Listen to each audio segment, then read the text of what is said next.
everybody. Today, Honey is going to continue reading The Beast and the Bethany, written by Jack Maggie Phillips and illustrated by Isabella Fuller. Part 7. The Apology. The Beast was right. Bethany was in no mood for mischief. After she'd changed clothes and cleaned the soot from her face, she sat downstairs and stared sadly into the thin air. She didn't even have enough energy to watch television. When Ebenezer saw this, he experienced a strange and unfamiliar feeling. At first, he thought he was having stomach issues, so he filled up several hot water bottles and strapped them into his waist. And then, when this didn't work, he presumed that it must be a headache. He fetched an ice pack from one of the freezers and bandaged it to his head. It wasn't until the ice pack had melted and the hot water bottles had cooked that he realized that something else was wrong. No matter what he did, he couldn't get rid of this unpleasant going at the pit of his stomach, and he couldn't shake his feelings of discomfort. It took Ebenezer a few more minutes before he realized that he was feeling guilty about what had happened. He knew what it should be happy. Then he knew that he probably ought to thank the Beast for helping him to control Bethany. However, for some reason, it didn't feel right. There was even a part of him which wished that Bethany would start pulling pranks again. Bethany deserved some sort of apology. The Beast wasn't going to give her one, so Ebenezer decided that he would have to do it himself. He went upstairs and changed into a blue shirt and a pair of gentle bay trousers, because he felt this was exactly the sort of outfit which one should wear to say sorry. When he came downstairs, he found Bethany waiting for him by the front door. She was wearing her coat and carrying a box of things she had brought from the orphanage. "Hey, Bethany, so glad you're up and about. I need to say something to you," said Ebenezer. "I want to say I'm sorry," said Bethany. This was a bit of shock for Ebenezer. He felt that he might have to change into a different outfit in order to deal with this conversation. "I beg your pardon. Did you say that you wanted Did you say that you wanted to apologize?" "Yes, but not to you. Can I drive me to the orphanage?" Ebenezer was too surprised to make a fuss. He didn't think to ask any questions until they were both in the car. "Why have you brought your box?" he asked, putting on the seatbelt. "Because it's part of my apology," she answered, not putting on hers. "Be quiet. I need to practice. I've never done one before." Ebenezer drove whilst Bethany practiced quietly to himself. After a short drive, they arrived at the orphanage. Miss Fizzlewick was coming over daily ladylike smiles lesson. She had lined all the girls in the playground and was forcing them to stretch fake smiles across their faces. "Come on, Amy, you can do it better. No one's going to love you with a face like that," said Miss Fizzlewick. "My face is hers, said Amy as she clung tighter to Miss Lollypie, the teddy bear. "That's no excuse. Pain is a necessary part of becoming a lady. I want you all to go back to your rooms, stare in the mirror, and continue practicing." "You're not allowed to stop until your gums bleed," said Miss Fizzlewick. She ushered the children to the main building, and as the last one vanished, she turned around to find Ebenezer and Bethany walking up the drive. She trotted out her best fake smile for Ebenezer. The sight was far from pleasant. She tutted at Bethany. "I wish I could say I was surprised to find you again. What did you do this time, Bethany?" sighed Miss Fizzlewick. "She didn't do anything," said Ebenezer. Of course, this wasn't true, but Ebenezer felt there was no need to bring up Bethany's naughtiness. He had been punished quite enough by the Beast. "Nothing?" asked Miss Fizzlewick. "No China dolls in washing machines?" "Not at all," he answered. "And no bottom glues to the blue seat? I'm happy to say that my bottom have been entirely glue-free." Bethany had been very well behaved, said Ebenezer. Bethany frowned at Ebenezer, confused about why he was lying. Miss Fezziwig was also looking confusedly at him. "We're here because Bethany wants to say sorry," explained Ebenezer. Miss Fezziwig looked like she might faint. She went a bit cross-eyed, and her knees wobbled. "Is this some sort of trick?" she snapped once she regained her balance. "Nah, that would be a rubbish trick," said Bethany. "This is simply wonderful news," said Miss Fezziwig. "But of course I'm not surprised. Didn't I always tell you that those lessons on how to be a lady would pay off one day? Now let me know when you're ready to begin. Remember, ladylike apologies always begin with a little courtesy." "I'm not here to apology to you," said Bethany. "I'm here to see Geoffrey." Bethany almost knocked Miss Fezziwig over with her box, as she burst into the building. Ebenezer helped Miss Fezziwig get back on her feet. "Extraordinary," said Miss Fezziwig. "Thank you," said Ebenezer, thinking that she was complimenting the blue shirt and gentle beige trousers. "I put the outfit together myself." "Sorry, I wasn't talking about that, although you do look most gentlemanly. I mean extraordinary about Bethany. Unbelievable. In fact, she must be playing some sort of prank." "Well, I'm not sure about that." "I am. I tried for years to get her to behave like a lady. She's one of those children who are incapable of change. And I can tell it's been a stressful time for you. Look at those wrinkles around your eyes." "Can we please not talk about those?" said Ebenezer. The conversation came to a halt. Ebenezer thought Miss Fezziwig might return to the building and crack on with her work, but she showed no sign of leaving. "Do you think Bethany will be long?" he asked, shifting from one foot to the other awkwardly, like someone in dire need of a wee. He could feel the body getting older every minute that passed. "Oh yes, I would think so. She's played a lot of very mean pranks on Geoffrey since she's been here. If she's serious about the apology, I wouldn't be surprised if it takes hours for her to—" Miss Fezziwig was interrupted by Bethany's return. Bethany stormed out of the building towards the car. She was no longer carrying her breath. "Done!" she shouted. "Let's go!" Ebenezer bid goodbye to Miss Fezziwig and ran after Bethany. As the portion wore off, he found it surprisingly hard to keep up with her. "How was that, Ebenezer?" when he was back in the car. "Earth, not as much as fun as I thought it would be," she answered. "Why did you thought it would be fun?" "Because everyone told me it would be. Everyone's always telling me to say sorry. They all said I'll feel so good, much happier if I was good." "And you don't feel any happier?" "Not a bit. I'm feeling a little worse." "Feel anything?" "Not a bit. If anything, I feel worse. Now I don't have any comics to read or any catapult to fire."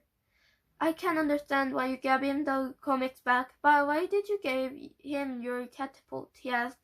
"I told him to use it against anyone who tried to steal his comics. I tried to show him how it works, but he wasn't very good. Stupid rat." Bethany wound down her window. Then she wounded back up again. Then she down again. Then back up. Then up again. Ebenezer found it extremely irritating. "Could you stop that, please?" "Yeah, I could," answered Bethany. But she didn't. She wounded up and down and up and down and up and down, and, well, she got bored and stopped. "How did you meet the beast?" she asked. "In a field at the back of my house many, many years ago. When I was about your age, actually," Ebenezer replied. "I got stuck in the bottom of his shoe." "Blimey, how big was your shoe?" "The beast was smaller back then. I thought it was an animal at first, but it began to speak. It asked if it could come into the house."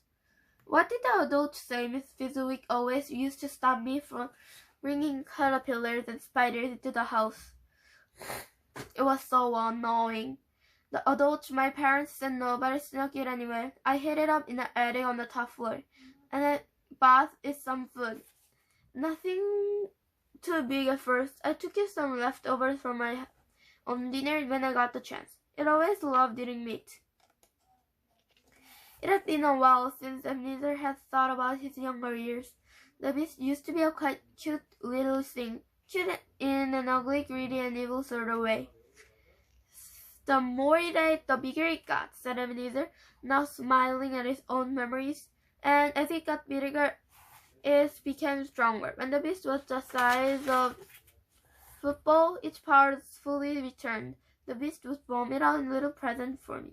Just small things, like croquet sets and miniature drums. And in return, he wanted more interesting meals to eat. That's surprising, said Bethany. Yeah, the Beast wasn't always that bad, Ebenezer nodded. It just became greedy over the years. And about it, I wanted to say, look, well, I'm sorry about what it did to your parents and the smoke and everything. I had no idea it was. That's not what's surprising, said Bethany. I mean, it's surprising that you brought the Beast into the house, even though your parents said no. You seem like such a goody two-shoes. Ebenezer nearly crashed the car. I'm not a goody two-shoes, he shouted. Yeah, you are. I thought you had something to do with the smoke, because you're too well-behaved. You might as well have the pair of shoes which say Mr. Goody on them. I'm not a goody two-shoes. I'm Mr. Naughty Shoes. But she stopped. She looked at Ebenezer. There was a quiver in her voice. She asked, are you saying that you did have something to do with the smoke then? No, gosh, no. I'm not the sort of naughty shoes, he said. Like I said, I'm terribly sorry about... I really don't want to talk about it, snapped Bethany. They didn't speak again until they were pouring up into the house. Ebenezer's curiosity got the better of him. Final question, I promise, he said. What did you apologize to Jeffrey? Bethany chewed her bottom lip. It's because I don't want to be like the Beast, she said quietly. Ebenezer parked the car outside the house. Bethany jumped out and ran into the front door. She came back with the car and she noticed Ebenezer wasn't moving. What are you doing? She asked. Driving to the comic book shop. You deserve a present for being good. Can I get a pet instead? Absolutely not, he answered. Now jump in before I change my mind.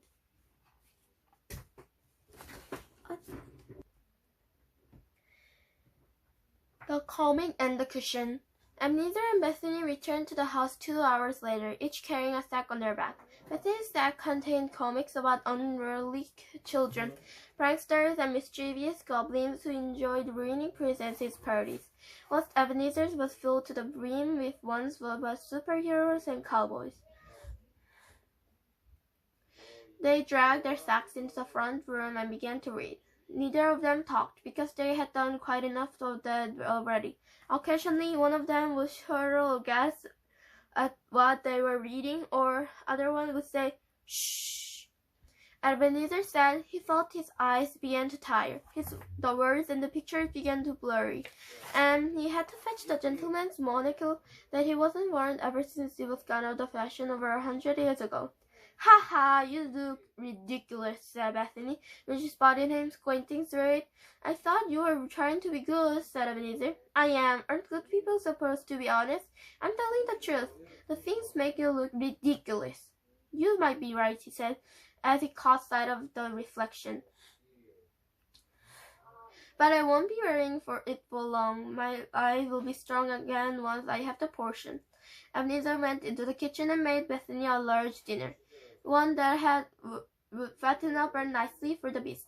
He tried a slab of red meat on the one pan and boiled a small bucket of potatoes in the other. Dinner time, he shouted once it was ready. Bethany stomped to the kitchen table, carrying a goblin comic under her arm. She held the comic open with one hand, forked the potatoes into her mouth with the other. This looks interesting, said Ebenezer. The front cover of the book was a picture of a bright green goblin with orange boots and pointed yellow teeth. You can't have it, Bethany. It's mine. I know it is. I bought it for you, but I don't want it now anyway. I'll just borrow it after you're done with it. No. No? Yes. No. What do you mean, no? I mean, no. But I bought them for you. And yes, and I sang thank you, which I'm very unlike me. And now all the ones of the sacks are mine. You didn't actually say the word thank you. And do you mean you're not going to lend me read any of them? That's right, I don't like sharing. Well, in that case, you're not allowed to read whilst you're eating dinner. Bethany shrugged and closed her comic. She started forking potatoes into her mouth at a rapid pace. If you read one more comic, you will get me a pet? She asked between forkfuls. Bethany, I will never, ever get your pet. Stop asking me about it. But why? Don't you want to have what it's like to have one? I already know exactly what it's like, he answered, looking a little uncomfortable. A few centuries ago, I had a charming Cheshire cat called Lord Tibbles. Unfortunately, things did not end well. What happened? She asked, leaning forward with his interest. Was he a scratchy cat? The scratchy ones are my favorite. Oh no, Lord Disabled was a perfect gentleman. He was kind and he was fluffy right up until the day the beast decided to eat him. Bethany's mouth curled in expression of awful horror, but Ebenezer wasn't finished yet.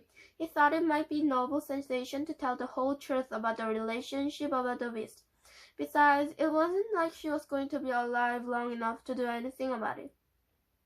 Do you know when I said the beast conjures treats for people who are good? Well, that was a rotten lie, he said. I bring the beast food to eat and rears me with the magical potions that another rears. Bethany's fork fell from her hand and clattered on the floor. She didn't seem to notice.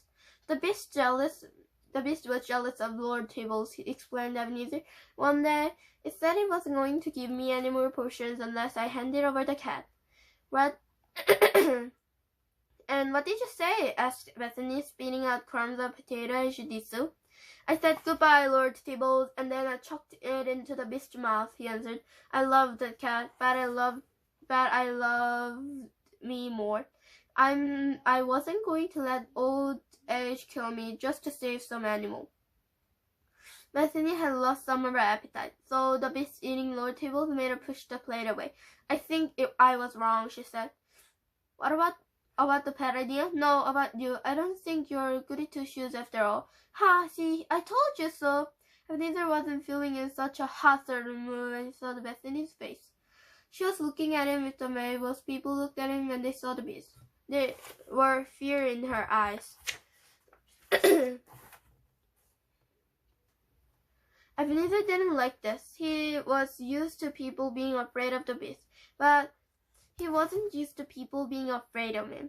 You know what? Actually, I think you're right. I suppose I'm a bit of goody two-shoes, he said hopefully. No, you're not. A goody two-shoes should never have fed no tables to the beast. You're all, well, I don't even know the type of the shoes you're, she said. Have you fed many cats to the beast? The beast doesn't like to eat the same thing more than once, explained Ebenezer. And it doesn't find the taste of cat interesting. What else have you fed it? She asked. Ebenezer thought all of the things he had brought the beast to it. Every antique and any animal, all the exotic creatures, and all the ancient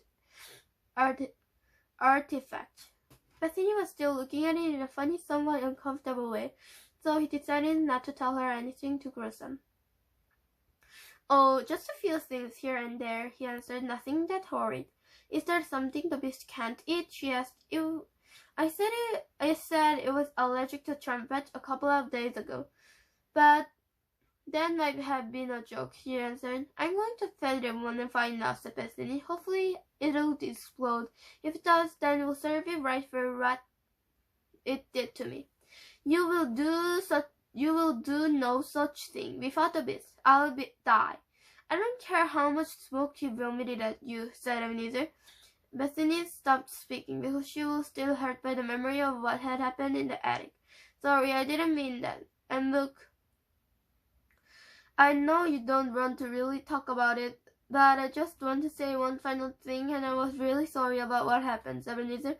And I know what you missed your parents terribly. I don't actually, said Ebenezer. There's no need to try and pretend you don't. It's okay if you... I don't miss them because I don't remember them, snapped Bethany. I was so young when it happened. I don't remember the fire or anything about my life before the finish. That's kind of why I wanted the beast to bring them back. I want you to know what they were like. All right, said Ebenezer. Right, I see. I completely understand. Ebenezer couldn't imagine what it would be like to have another known one's parents. His own childhood had been perfectly splendid.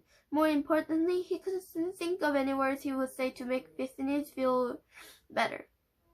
Bethany removed the crumpled photograph from her pocket, the one with the beach and the mustache, the baby-carrying man, and the mustache-less newspaper-holding lady. Bethany felt in and out and showed it to Ebenezer. This is the only one picture that's left of us. I'm the scowling baby in my dad's arms. He looks like a bit of you, said Ebenezer as he peered at the picture again. That's the same glint of mischief in his eyes. Your mother looked a bit more sensible. Anyone who respects hers is likely to be well behaved. Look closer, said Bethany. Ebenezer held his monocle over the picture and peered down closely at the woman in the picture. Spotted that there was a very silly-looking comic peeping up between the pages of the newspaper. Perhaps she wasn't so sensible after all. Every night before bed, I look into the photo and imagine what they were like. Sometimes I make up stories about them. My mother was a spy, although I was an astronaut or something. I imagine them as a pair of adventurers who are still trying to make their way back to the dangerous mission to the North Pole, said Bethany. She smiled sadly. She would trade all the stories in her head for the chance to meet them, even if they turned out to be the dullest people she ever met.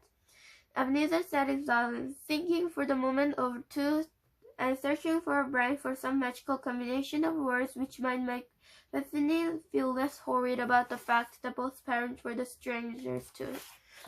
Eventually he said, "You can keep all your comments, no need to lend me any, and you can read them at the dinner table if you like." It wasn't perfect, but it probably wasn't going to help Bethany feel any better about the fact that her parents were dead.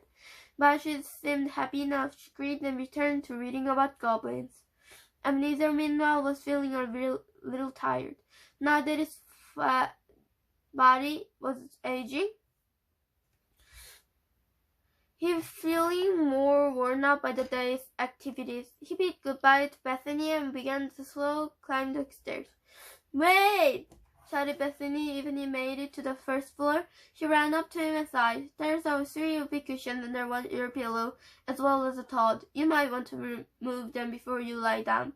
Bethany then stamped her foot and ran back down the stairs, thoroughly annoyed. It was no fun being well behaved.